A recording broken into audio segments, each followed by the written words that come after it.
Bonjour à tous. On est présentement en compagnie de M. Yvon Poirier de l'Île-du-Port, qui est candidat à la mairie.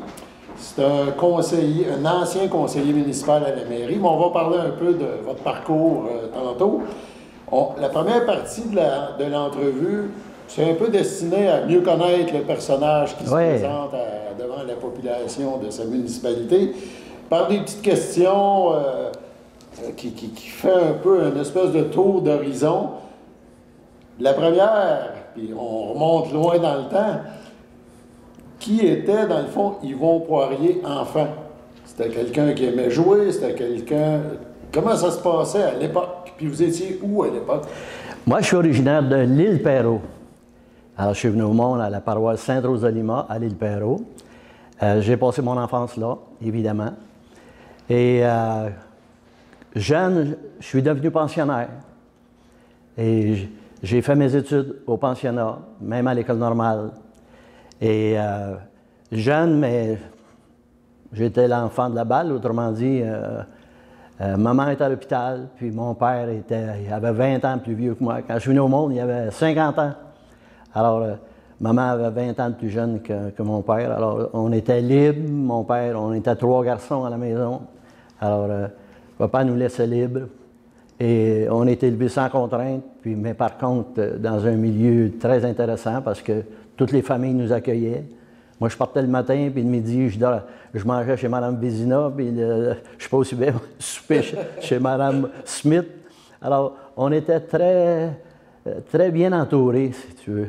Comme on dit, même si c'est aujourd'hui l'île Perrot, c'est plus gros, là, mais à l'époque, c'était des villages, puis tout le monde se connaissait. Tout le monde se connaissait. Puis les enfants jouaient ensemble. Oui, puis j'ai fait des rencontres assez spéciales. Guy Godin, le fameux comédien, demeurait à 3 ou 4 maisons de chez nous. Madame Godin, on était pauvres, nous donnait des articles que Guy ne mettait plus, autrement dit. Mes frères étaient plus vieux, donc les bas, les chemises ou bien les chandails de Guy, bien, ça faisait un peu à toute la famille. Puis moi, bien, je me souviens, je le regardais se pratiquer. Il jouait dans Zone de Dubé. La première pièce qui a passé à Radio-Canada, c'est Guy Godin jouait dans Zone de Dubé. Et j'étais tout surpris d'apprendre ou de regarder Guy qui s'enregistrait. Je ne connaissais pas le phénomène, moi, là. Et j'étais tout surpris. La magnétophone. Il parlait plus, puis il avait juste à peser sur un petit bouton, puis son texte se répétait. Alors, lui, il trouvait ça bien drôle que je l'entende parler dans sa boîte, comme on dit. Alors, j'ai été élevé dans un milieu très intéressant, avec des familles qui nous respectaient beaucoup, parce que ma mère était malade, était hospitalisée. Et les gens nous prenaient quasiment en protection. Alors, j'ai vécu une enfance très heureuse. J'étais pensionnaire. Et qui était Yvon? C'est un gars qui participait au théâtre, puis je participais au sport, parce que dans les collèges, le sport était pratiqué. Hein? Alors, j'ai fait de la musique, j'ai joué d'un instrument, appris le piano. J'ai été très heureux. C'est une formation assez large. Une formation très large. Je pense qu'Yvon Poirier jeune aimait ça toucher un peu à tout. Là. Exactement. Puis, ce qui m'amusait, puis finalement, ce qui a fait mon parcours, j'ai toujours vécu parmi un paquet de monde. Au collège, on était un paquet de monde. Quand j'ai fait mes études à l'école normale, bien, on était un paquet de monde. J'ai toujours vécu avec la foule, comme on dit. Hein? Puis surtout quand je suis devenu professeur, puis directeur d'école, évidemment, mais on vivait quasiment avec un village. Hein? À Polyvalente Pierre de l'Estache, ici, on était 1200 élèves plus les profs. Alors, j'ai vécu avec plein de monde, j'ai adoré ça. Ça a été une vie très agréable. C'est venu quand un peu le goût d'aller vers l'enseignement? Tout jeune. D'abord, quand j'étais à l'île Perrot, on demeurait juste à côté de la petite école de rang qu'on appelle. Et compte tenu que moi j'étais plus jeune que mes frères, j'allais pas encore à l'école. Et de temps en temps, je me souviendrai tout le temps, le maître d'école, il disait « Viens-t'en, Yvon ». Il m'assoyait en classe. J'étais juste à côté de l'école. Finalement, viens-t'en, viens t'asseoir. Puis là, je regardais les autres élèves qui travaillaient, puis écrivaient. Puis moi, ils me passaient des crayons, puis je coloriais. Alors, moi, j'arrivais dans la classe, je ne dérangeais pas personne, mais par contre, j'aimais ça. J'aimais ça, être parmi mes autres amis, mes frères, évidemment. Tu sais. Et c'est assez spécial quand on raconte ça. Mais la petite école de rang, écoute, le professeur faisait ce qu'il voulait parce qu'il enseignait à plusieurs degrés. Il y avait 2 sections, première, deuxième, troisième, quatrième, puis le restant, c'était tous les plus vieux. Alors, moi, j'étais toujours à l'école, puis je rentrais à l'école, puis je passais l'après-midi là, puis quand ça ne me tentait plus, bien, je sortais, puis je m'en allais à la maison. Alors, j'ai vécu parmi plein de monde. Et c'est ce qui a fait ma chance aussi, parce que j'ai rencontré toutes sortes de caractères. Je me suis mêlé à toutes sortes d'activités aussi, évidemment. Et ça a été mon circuit, finalement. Comment, là, à un moment donné, le goût, évidemment, là, on vient de parler de l'école voisine de la maison, presque. Ça vous, évidemment, ça ouvre l'esprit aux études, à comment ça se déroule dans une classe. Puis à un moment donné, vous décidez de... C'est peut-être l'orientation que je veux m'en aller, là, enseigner. Là. Ouais. Fait que là, il y a des études pour ça. Une fois que ça c'est complété, c'est quoi?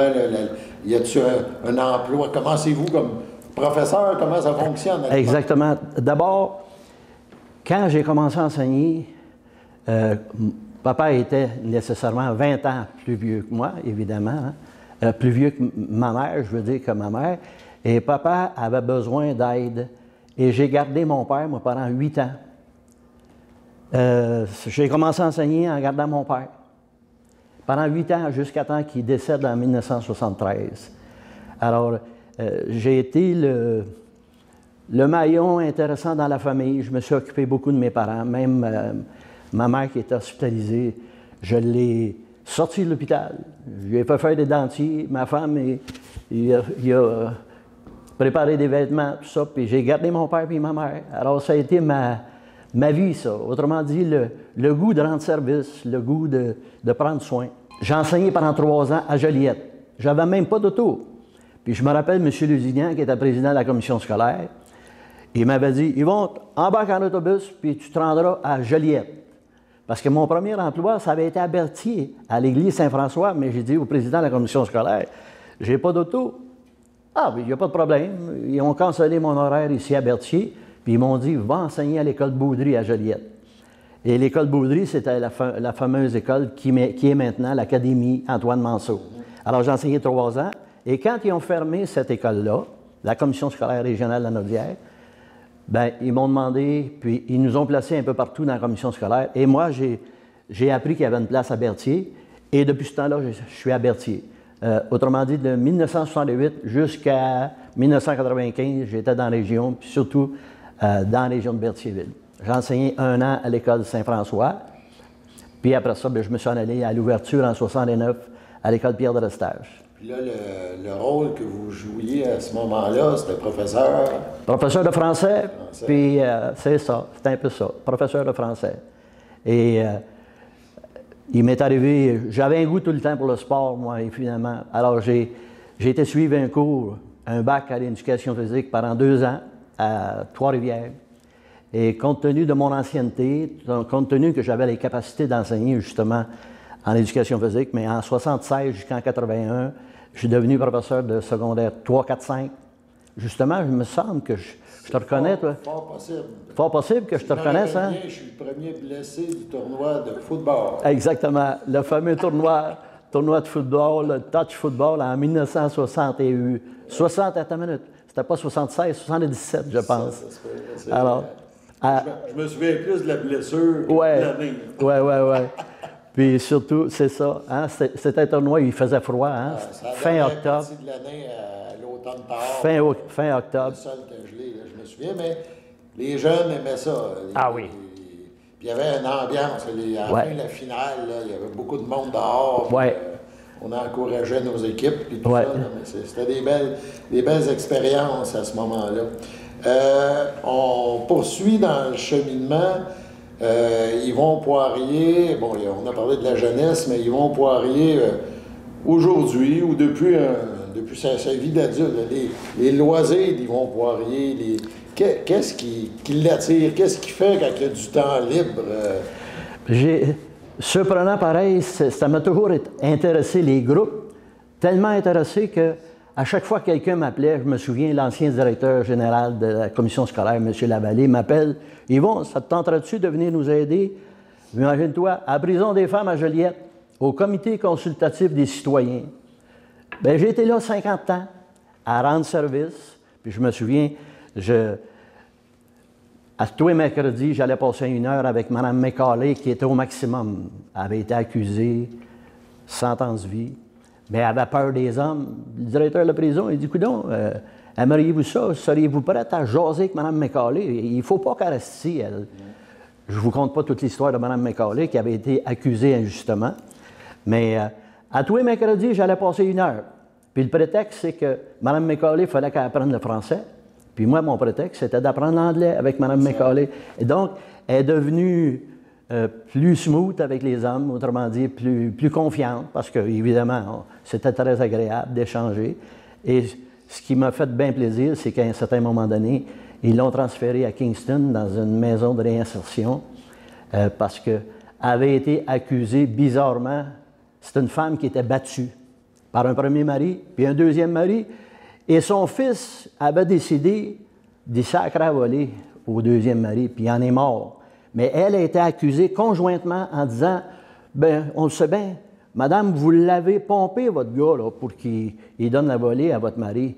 Elle, ça ne faisait rien d'aller en prison, elle était bien. Elle a dit, je suis content d'aller en prison, personne ne me bat, je suis tranquille, elle s'occupait de la bibliothèque. Mais le directeur de la prison, il dit, écoutez, Mme McCauley, vous ne passerez pas votre vie en prison, ça n'a pas d'allure. Tu sais, c'est bien beau de dire être accusé, puis vous acceptez ça. Mais là, il ne faut plus avoir peur des hommes, il ne faut plus avoir peur du monde. Et votre place, ça va être dans la société, éventuellement. Un exemple comme ça, c'est toutes des expériences de vie qui s'additionnent. Exact. Après ça... chercher à gauche et à droite qui forment ce qu'on est aujourd'hui. Puis quand j'ai laissé la mairie à Berthierville, quelqu'un m'a demandé, viendras-tu nous aider au niveau de la coop de soins à domicile? Aujourd'hui, ça s'appelle ADA, Aide à domicile d'Autrey. Et ça fait 12 ans que je suis là. Justement, hier, on était dans un conseil d'administration. J'ai laissé la présidence parce que j'allais en élection. Mais ça fait 12 ans que je suis avec eux. Alors, ça a été ma vie, ça, de bénévolat. J'ai fait la Croix-Rouge, j'ai fait bonne mine, vendre des fleurs pour le cancer. Alors, j'ai toujours été attiré par l'entraide. Parce que nous autres, chez nous, c'est ce qui nous a sauvés. Toutes les familles nous aidaient. C'est ça. Nous donnaient du linge, nous donnaient à manger. Là, c'est comme donner au suivant. Oui. Moi, ça a été... Avant que ça devienne le terme populaire, c'était déjà en opération. Oui. J'ai été bien chanceux parce que les familles nous aimaient, nous respectaient. On était des enfants qui ne faisaient pas de mauvais coups, tu sais. Puis les gens... Moi, je me suis toujours dit, écoute, si quelqu'un m'a donné, mais moi aussi, c'est à mon tour de donner. Si, mettons, l'argent ne serait pas le problème là, dans vos œuvres, dans quoi vous œuvrez, vous avez, je ne sais pas, moins 100 000 à mettre dans quelque part, là, dans la communauté, ça serait-tu justement au niveau de l'aide à domicile, les gens, comment ça pourrait être investi? Moi, il y a une cause qui me touche beaucoup parce que quand j'ai fait mes études, j'ai connu un monsieur qui s'appelait Richard Ouellet. Il est en couple et depuis des années, il se dévoue en Haïti. Il a construit une école. Quand il y a eu le tremblement de terre, il était présent au tremblement de terre. Et bizarrement, le bed and breakfast qu'ils administraient s'est écrasé devant lui, avec un ami qui s'était réfugié dans la bâtisse pour aller chercher un breuvage. Alors, lui, il a décidé de sortir 8 familles de Port-au-Prince. Et ça me touche beaucoup de voir ce gars-là qui se dévoue continuellement. Il a sorti 8 familles avec des enfants handicapés, des familles qui n'avaient plus de papa. Et avec des millions d'efforts, ce gars-là réussit ça serait une belle cause. Ça m'attire énormément de voir. Écoute, il y a, je pense, 225 enfants qui vont à l'école, de son école. Il a acheté une terre, puis il fait cultiver les familles pour la survivance, si tu veux. Mais les enfants d'alentour viennent à l'école, puis il les accepte. Et d'une façon incroyable, les gens du Québec, de France, de Suisse, d'un peu partout, ils parrainent les enfants. Ils leur payent, mettons, un certain montant pour payer les collations, le dîner, puis surtout les frais d'enseignement. C'est une belle œuvre humanitaire. Oui, c'est une œuvre humanitaire qui m'attire beaucoup. Puis de temps en temps, j'envoie un petit pécule, comme on dit. Là. Et ça m'attire, puis surtout, ça me réjouit de voir que du monde si généreux que ça. Lui, il a laissé sa maison à ses enfants, il a tout laissé ses biens, puis il est allé travailler en Haïti, mais présentement, il se réfugie au Québec parce que c'est trop dangereux. Hein? On voit ce qui est arrivé avec le kidnapping. Là. Alors, peut-être une couple de... Avant qu'on passe politique, vraiment, une couple de petites questions en rafale. La musique, vous écoutez quoi? Bien, la musique, d'abord en passant, j'ai pratiqué la musique. J'ai appris le piano, joué à la trompette, j'ai participé avec une harmonie scolaire. Puis dans le temps du Père Brunel, quand j'enseignais à Joliette, bien, j'ai participé avec son harmonie. Il y avait une harmonie. Alors, moi, la musique, j'adore le jazz, évidemment. Puis surtout la chanson française, la chanson comme Félix Leclerc, c'est mon idole. Okay. Vigneault, Félix Leclerc, j'écoute tous les jeunes nouveaux là, qui composent. Là. Daniel. Yvon Poirier, est-ce qu'il aime voyager? J'ai pas voyagé beaucoup. Je peux pas dire que... Oui, j'adore voyager. Même au Québec, là, Mais par contre, oui, j'ai fait beaucoup de camping au Québec. Et moi-même, quand... à un certain moment donné, il y a un de mes amis qui m'a fait profiter d'une croisière. Il dit, viens donc, on monte au Saguenay. Si tu savais, Alain, comment ce que j'ai regretté de ne pas avoir préparé et surtout secondé des projets de voyage au Saguenay, monter le Saguenay pour les élèves du secondaire, c'est beau aller en France. Je suis d'accord que les jeunes peuvent aller en France. On a des beaux paysages. Mais on a des beaux paysages. Et je suis émerveillé de notre Québec. J'ai fait beaucoup de camping en passant. Et voyager, je suis allé une fois en Europe voir une famille que j'avais hébergée ici au Québec. Ça a été la seule fois, en 2006. Si on regarde, mettons, un calendrier, une semaine de calendrier, c'est quelle... Avez-vous une journée favorite? Y a-t-il une journée qui est mieux qu'une autre? Ou qu'il y a plus le samedi, le dimanche, ou dans la semaine pour travailler? Non, ce que j'aime, c'est de profiter de... Moi, ce que j'aime, c'est de profiter de toute la journée. Je suis un lève-tôt, d'abord, et j'aime l'extérieur. Je suis toujours à l'extérieur, tout le temps. Et je suis chanceux de demeurer à l'île du Pas, évidemment. Tu sais. Un beau décor. Un beau décor. J'ai eu la chance d'être capable de m'acheter un ponton, puis on voyage dans les îles. Et pour moi, là, c'est quasiment comme d'aller en Louisiane. Ça me satisfait énormément. C'est beau, et ce que j'aime, c'est le calme, des bons voisins, et surtout, c'est ça, le bon air. Et ça me suffit, finalement. Fait qu'on vient de parler que c'est un beau coin, l'île du Pas, évidemment. Tout ça fait qu'après 4 ans là, sans politique comme telle, vous décidez de revenir en politique municipale, cette fois à titre de maire, viser le poste de maire de la municipalité. Qu'est-ce qui vous a motivé à refaire le saut? Vous l'avez déjà été, puis longtemps, vous avez été maire à Berthierville aussi. Mais ça me fait penser justement qu'en 2003, ça a été l'injustice qui m'a fait embarquer en politique. Je t'explique ça. À un moment donné, le conseil avait décidé de mettre à la porte la cofondatrice de la bibliothèque de Berthierville, Mme Tessier. Mon épouse, pendant 19 ans, avait été bénévole à cette même bibliothèque-là. C'est ce qui m'a carrément décidé de dire non, j'accepte pas ça, puis on va corriger cette situation-là.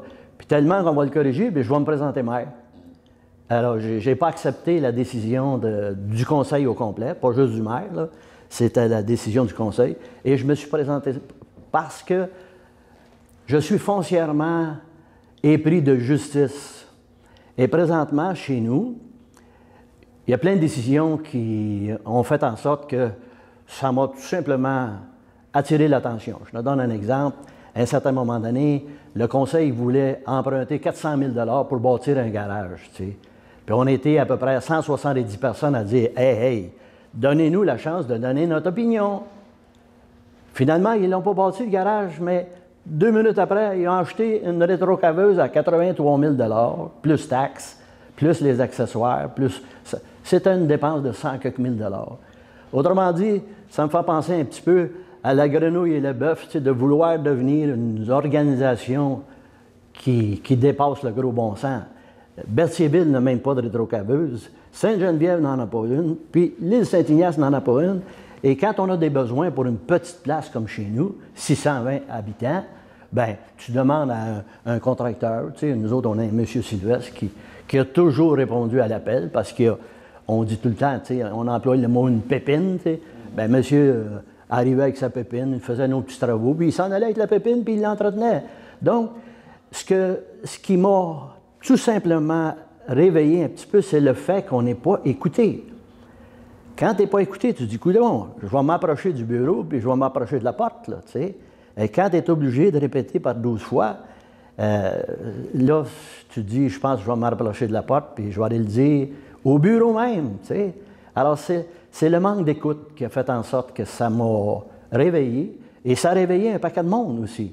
Tu sais, quand 170 personnes vont signer en disant « Hey, c'est quoi ta dépense folle, là? » Tu sais, quand tu as un budget de 800 000, puis tu as à peu près 600 000 qui est déjà placé à la MRC pour les pompiers, les dépenses incompressibles. Oui, tu sais, la police, l'urbanisme. Voyons donc, tu sais, tu te dis, 200 000, on va-tu s'énerver avec ça? Tu sais, m'a dit, comme mon père dirait, avec 5 piastres, tu ne peux pas avoir une course de taureau. Il faut ménager les transports. Tu ne dépenses pas en folie. Là. Yvon Poirier est élu maire, mettons, c'est quoi on le voit un petit peu là, par vos paroles, c'est quoi la vision pour les 4 prochaines années que vous aimeriez donner à l'île du Port? C'est clair que d'abord, ma première vision, ça a été surtout de m'approcher d'une équipe qui a de l'allure. Autrement dit, de l'allure quand je pense des gens compétents. Tu t'approches avec une équipe, tu t'embarques pas avec une équipe qui aurait de la difficulté à comprendre les finances, qui aurait de la difficulté à comprendre les relations personnelles quand il s'agit de faire un contrat ou d'employer quelqu'un. Quelqu'un aussi qui est capable d'avoir des relations interpersonnelles avec les autres municipalités, des ententes intermunicipales. Alors, je me suis approché, ce qui m'a attiré, c'était surtout de m'approcher d'un groupe de personnes qui a de l'expérience. Et dans un premier temps, du monde qui a été capable de rendre service aussi, des gens qui ont été capables de faire du bénévolat, là, puis qui sont déjà dévoués pour des causes. Là. Alors, quand je me suis approché aussi des gens compétents, j'en donne un exemple. Dans notre contrat, on se disait, hey, en travaux publics, là, le système d'aqueduc a 50 ans. Il n'y a pas de bonne fontaine chez nous. En plus de ça, à l'île Saint-Amour, il y a des problèmes d'égouttement.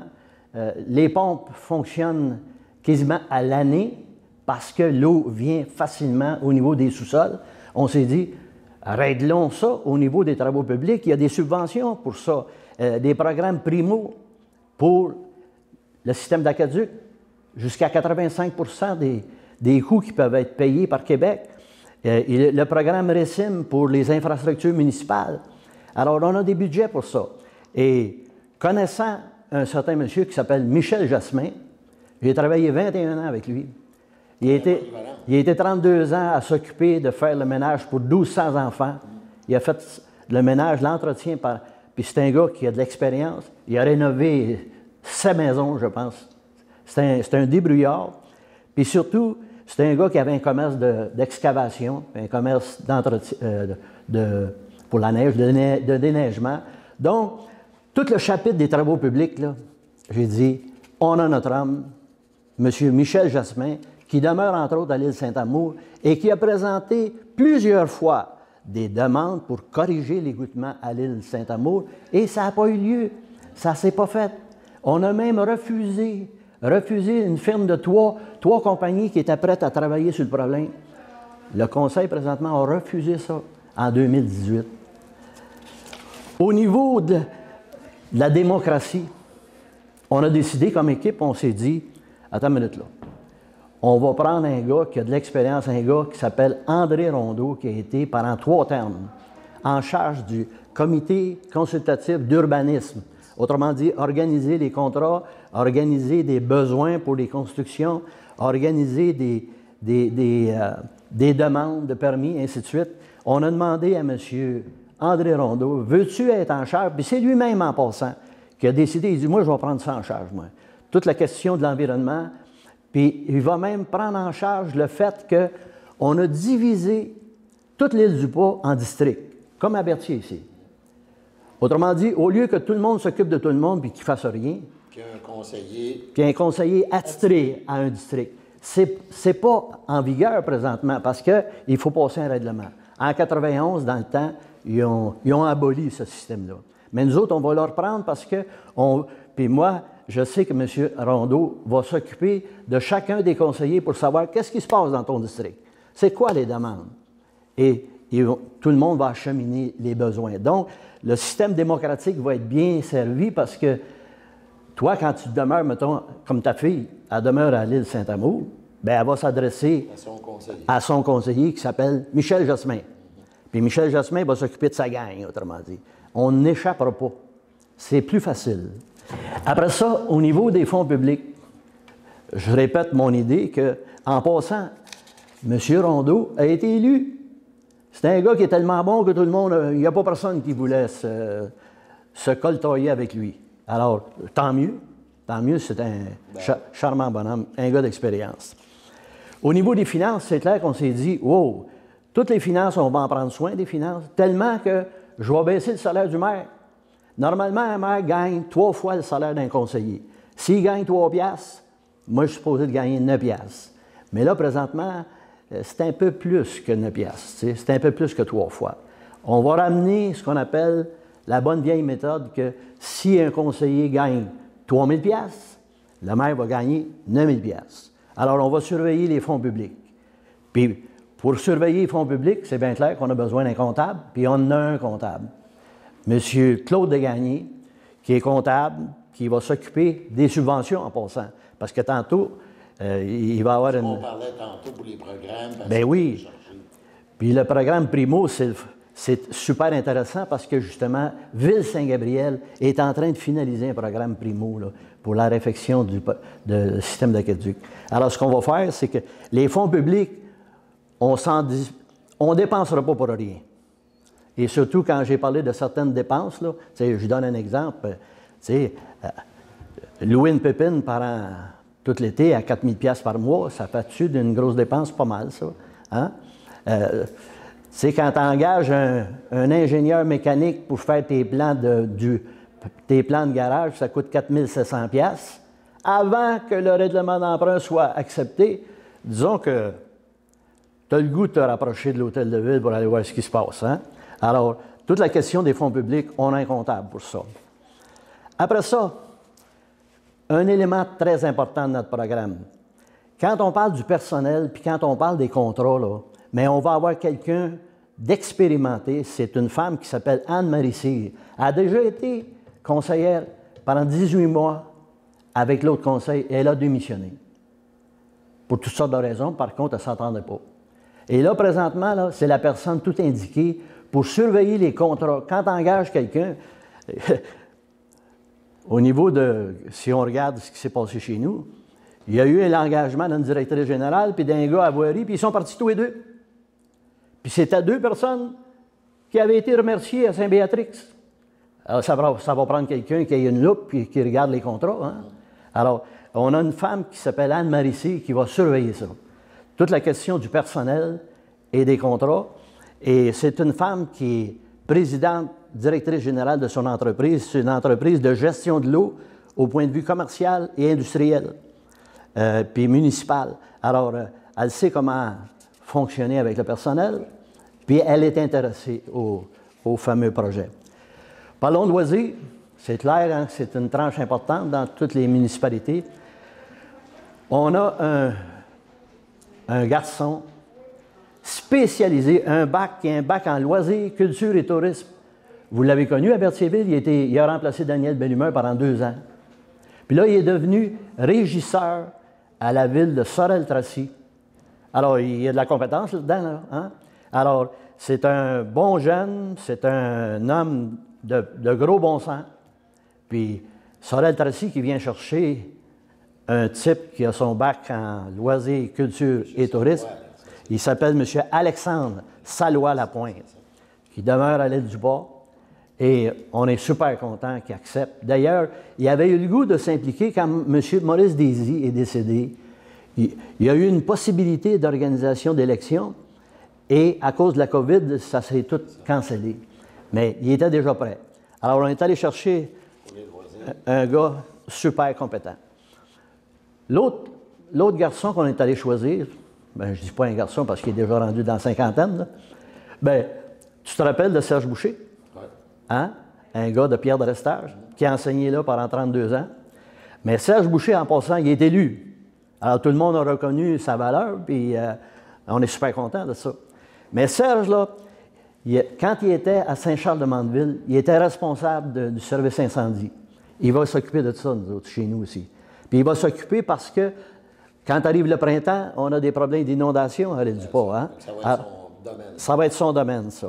Puis en même temps aussi, il va s'organiser pour certaines ententes intermunicipales. Tu sais qu'à un moment donné, quand il s'agit de faire, mettons, une entrée d'eau pour une nouvelle maison, tu n'as pas besoin de t'acheter une pépine de 83 000 $, plus taxes. Tu demandes à M. Robert Sylvestre, puis il vient creuser un trou. Ça prend une demi-journée ou une journée, tu payes, puis il s'en retourne avec la quincaillerie. C'est lui qui l'entretient. Puis il y a un beau garage. Puis tu fais vivre quelqu'un de l'Île-du-Pas qui paye des taxes à l'Île-du-Pas. Alors on voit tout de suite que notre réflexion, c'est de Serge, trouve-nous des ententes intermunicipales. C'est plein de mécaniques autour de nous. Berthierville, Sainte-Geneviève, même chose pour l'île Saint-Ignace. Puis M. le maire de l'île Saint-Ignace, combien de fois qu'il me l'a dit lui-même, parce que je le connais très bien. Voyons donc, on est capable de vous rendre service, vous paierez les frais, puis c'est tout. Alors, c'est bien plus facile de payer une demi-journée de pépine que d'entretenir la pépine. Hein? Ça, c'est le rôle de M. Boucher. Ça, c'est le rôle de Serge Boucher. Que vous voulez lui ouais. donner. Et le rôle aussi qui va, j'appellerais ça, qui va être dévolu à tout le monde, c'est la participation citoyenne.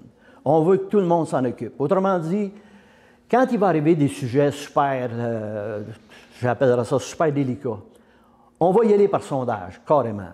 Tu sais, quand le Conseil a décidé d'emprunter 400 000, il n'y a pas personne qui a fait un sondage de ça, là. Et tout le monde s'est finalement réveillé en disant, qu'est-ce qui se passe à l'Île-du-Pas? Un garage de 400 000, hein? Alors... S'il y aurait eu un sondage, et si c'est positif, bien, tu dis, au moins les gens le veulent. Ben oui, au moins ils le veulent. Les gens se sont dit, donnez-nous la chance de donner notre opinion. Puis il y en a au-dessus de 170 qui ont donné leur opinion en disant, non, donnez-nous notre chance de voter là-dessus, puis on va vous faire connaître notre point de vue. Donc, quand on parle de participation citoyenne, là, ben, c'est parce qu'on veut que tout le monde ait la chance d'être entendu, puis on veut prendre des décisions qui riment avec le gros bon sens, puis surtout avec le vouloir des citoyens. C'est ça qu'on veut. Et puis... c'est un petit peu ça, le temps, évidemment, avance de notre émission. Je sais que vous avez d'autres petites notes, il y a peut-être comme une conclusion. Bien, moi, j'aurais le goût de dire à la fin, là, il est temps que ça change à la visitation de l'Île-du-Pas. Comme futur maire, c'est clair que ça s'appelle, nous autres, notre équipe s'appelle l'équipe Yvon Poirier. Alors, j'ai besoin d'une équipe complète pour relever ce défi que nous devons affronter ensemble. Alors, votez pour tous les membres de mon équipe sans exception. C'est le souhait. Il y en a déjà 2 qui sont élus, là, M. Rondeau et M. Boucher. Alors, j'aimerais ça, travailler avec une équipe qui ont les mêmes valeurs, qui ont les mêmes goûts. Et je vous assure que vous serez fiers de votre conseil municipal pour les 4 prochaines années. Alors, c'est mon but. Tous ceux qui sont avancés du dernier conseil, tous ceux qui ont donné plus que 5 minutes, 10 minutes, 4 ans, je veux leur dire que je vous lève mon chapeau. Parce que quelqu'un qui donne du temps à une municipalité, ça peut être génial. Je sais même, c'est une petite municipalité. Aujourd'hui, c'est de plus en plus compliqué. Parce que, au lieu d'avoir 45 personnes qui nous aident, bien, il y a juste la directrice générale un peu, puis il est tout seul, puis avec le maire, puis les conseillers.